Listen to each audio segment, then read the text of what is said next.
mga kaumuni, magandang umaga sa inyong lahat. At dahil nanguhang ako ng bayabas nung isang araw, magluluto po tayo ngayon ng sinigang na bangus sa bayabas. Try nyo po mga kaumuni, siguradong magugustuhan ng mga anak nyo. Ito po ang sangkap ng ating sinigang na bangus sa bayabas: sibuyas, kamatis, siling haba, okra, bayabas na hinog, talbos ng kamote at bangus na 4 na peraso, patis, betchin. Magpapakulo tayo ng 3 basong tubig. At dahil kumukulo na siya, ilalagay natin ang ating panuka na bayabas. Ilagay na rin natin ang ating kamatis, ating sibuyas. Pakuloy natin hanggang maluto. Takpan ulit. Ayan, at dahil malambot na ang ating pang-asim na bayabas, isain po natin isa-isa para lumasa at maging maasim na siya. Maglagay po tayo ng patis.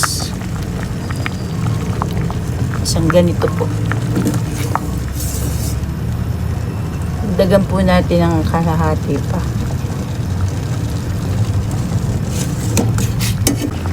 Lagay na po natin ang ating okra. Ang ating siling haba. Lagay na po natin ang ating bangus.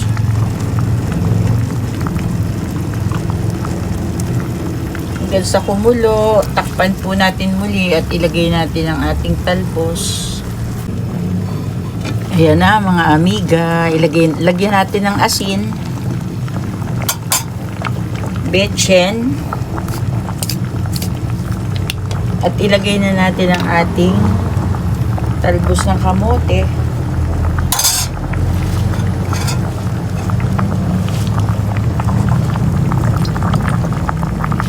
Haluin lang po muna natin.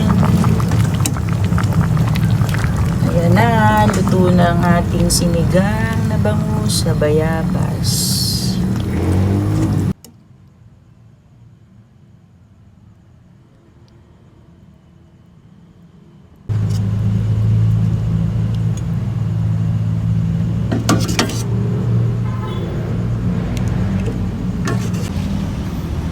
Luto na po ang ating sinigang na bangus with bayabas. Kain na po tayo.